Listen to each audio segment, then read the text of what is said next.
Your brain doesn't make most of your serotonin. Your gut does. And the signal travels up, not down. This changes everything you think you know about mood, food, and the organ running the show. There is a nerve running from your gut to your brain. It's called the vagus nerve. And here is what most people don't know. It carries roughly 80% of its signals upward, from gut to brain, not the other way around. Your gut is not receiving instructions from your brain. It's sending them. Today, we follow those signals, and we show you what they're doing to your mood, your decisions, and your body right now. Wrapped around your intestines is a network of 500 million neurons. That is more nerve cells than your entire spinal cord contains.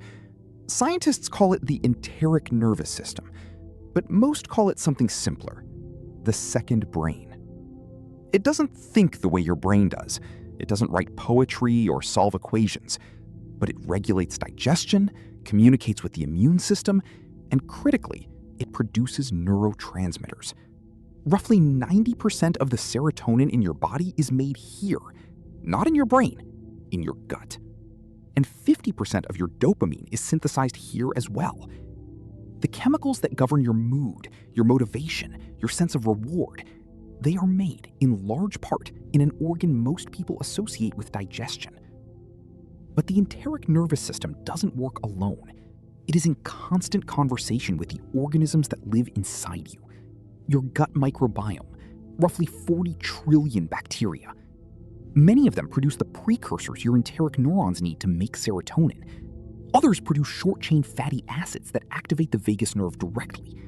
Some produce gamma-aminobutyric acid, GABA, the brain's primary calming neurotransmitter. The bacteria in your gut are, in a very real sense, manufacturing your emotional state, not metaphorically, biochemically. And the composition of that bacterial population changes what gets made and how much. Now here is where it gets personal. The enteric nervous system and the microbiome that feeds it, they are exquisitely sensitive to what you eat. Ultra-processed food, refined sugars, emulsifiers, artificial additives, these don't just provide low-quality nutrition, they actively degrade the bacterial diversity that your neurotransmitter production depends on. Within 3 weeks of a processed food diet, measurable changes appear in microbial composition. Species that produce serotonin precursors decline. Species that drive inflammation increase. But there is a second mechanism, and it may be more damaging. The gut wall is, at its thinnest, just 2 cells thick. That barrier is all that stands between 40 trillion bacteria and your bloodstream.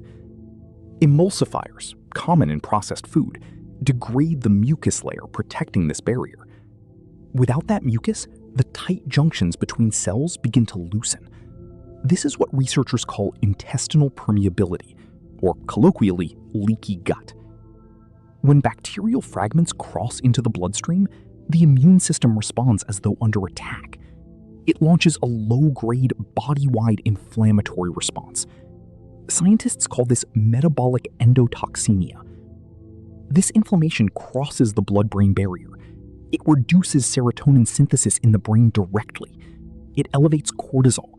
It disrupts dopamine signaling. The mood consequence is not in your head. It is in your gut wall, and it is measurable.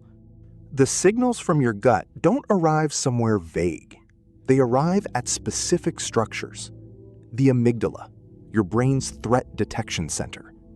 When gut inflammation signals arrive here chronically, the amygdala becomes hyperreactive.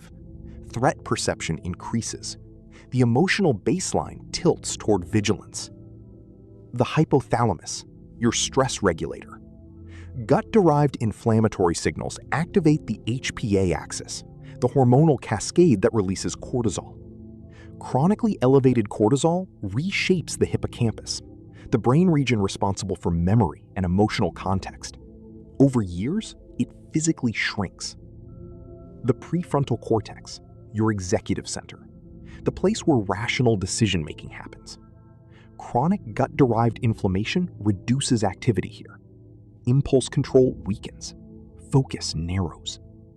This is not a metaphor for poor willpower. It is a structural consequence of what is living in your intestines. Here is what the research shows about recovery.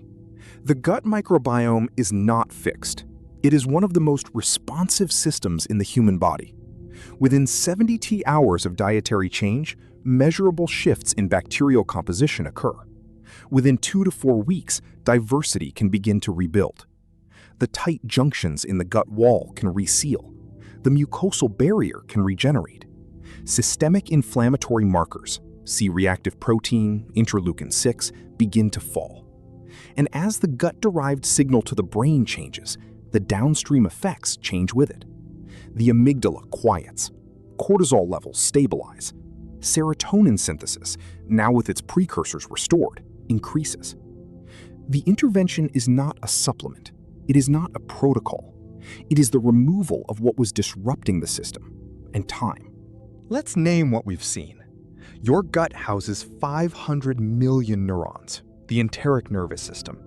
It is in continuous communication with 40 trillion bacteria. Together, they produce 90% of your serotonin and 50% of your dopamine. The vagus nerve carries their signals to the brain. Those signals influence the amygdala, the hypothalamus, the prefrontal cortex. They modulate your stress response, your emotional baseline, your decision-making. When the gut is disrupted by processed food, by inflammation, by a degraded barrier, those signals change, and the brain responds accordingly. This is the gut-brain axis, not a wellness concept, a neurobiological system, one that has been running inside you your entire life, quietly shaping how you feel long before you ever thought about it. Your brain is not the only intelligent system in your body. It is not even the origin of some of its most important signals. What you feed your gut, you feed your brain. What inflames your gut, inflames your mind. What restores your gut changes what your brain receives. The organ you've never thought about has been talking to the one you think with every single day. Now you know what it's been saying.